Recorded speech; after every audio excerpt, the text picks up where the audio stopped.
Toutes les planètes de notre système solaire sont en train de s'éloigner du Soleil. Pour la Terre, au rythme de 1,5 cm par an. La cause de ce phénomène est que le Soleil perd de la masse, comme des mesures de la sonde Messenger autour de Mercure viennent de le démontrer, en même temps qu'elle a vérifié des paramètres physiques fondamentaux. Ça se passe là-haut, par Eric Simon.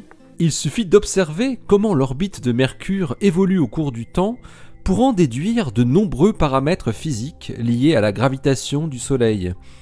Il s'agit non seulement de la perte de masse du Soleil, mais aussi de paramètres fondamentaux comme la constante de la gravitation, G, qui peut ainsi être mesurée avec une grande précision, ou plutôt son éventuelle variation dans le temps.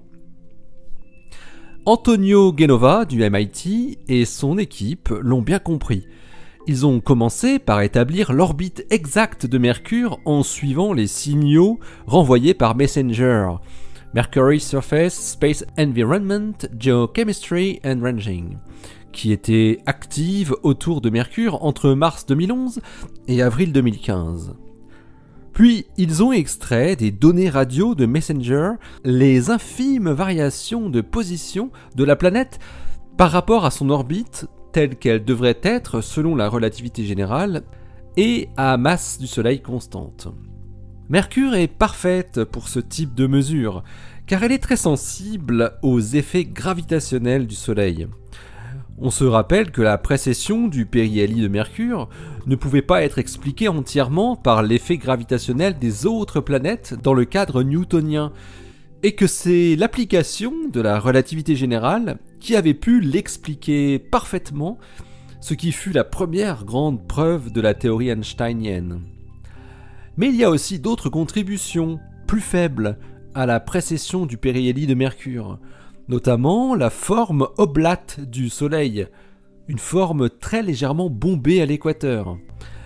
Les mesures de Antonio Genova et ses collaborateurs leur permettent ainsi d'évaluer cette déformation du Soleil avec une plus grande précision que les précédentes évaluations qui avaient été faites.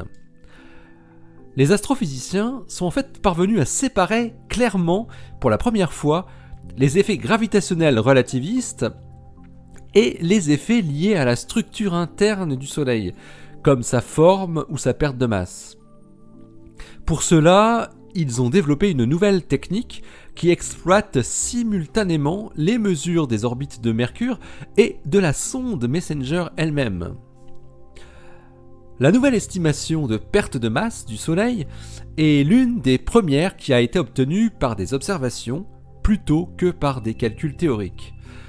En fait, les astrophysiciens mesurent la quantité GdM sur Gm, où m est la masse du Soleil et g la constante de gravitation. Ce rapport est égal à la somme de la variation relative de la masse du Soleil, donc dm sur m dt, et de la constante de gravitation aussi, g, le rapport dg sur g dt. Les chercheurs obtiennent ainsi simultanément une évaluation de ces deux variations de paramètres fondamentaux. La perte de masse du Soleil est principalement due à deux effets. Le premier est le processus de fusion nucléaire qui produit du rayonnement qui s'échappe sous forme de photons et de neutrinos. La conversion de l'hydrogène en hélium induit une perte de masse relative pour le Soleil d'environ moins 0,679 10 puissance moins 13 par an. Le deuxième processus est la perte par le vent solaire, qui, elle, est un peu plus incertaine avec une valeur de perte de masse relative comprise entre moins 2 10 puissance moins 14 et moins 5 10 puissance moins 14, selon les modèles. La perte totale de masse relative du Soleil est donc comprise entre moins 0,9 et moins 1,1 10 puissance moins 13. C'est-à-dire qu'au bout de 10 milliards d'années, le Soleil aura ainsi perdu seulement 0,1% de sa masse. Et cette perte de masse modifie les orbites des planètes proportionnellement à leur distance, 1,5 cm par an par unité astronomique. À partir de la valeur de perte de masse du Soleil, Antonio Genova et ses collègues calculent alors la variation relative maximale que peut avoir la constante de la gravitation par an.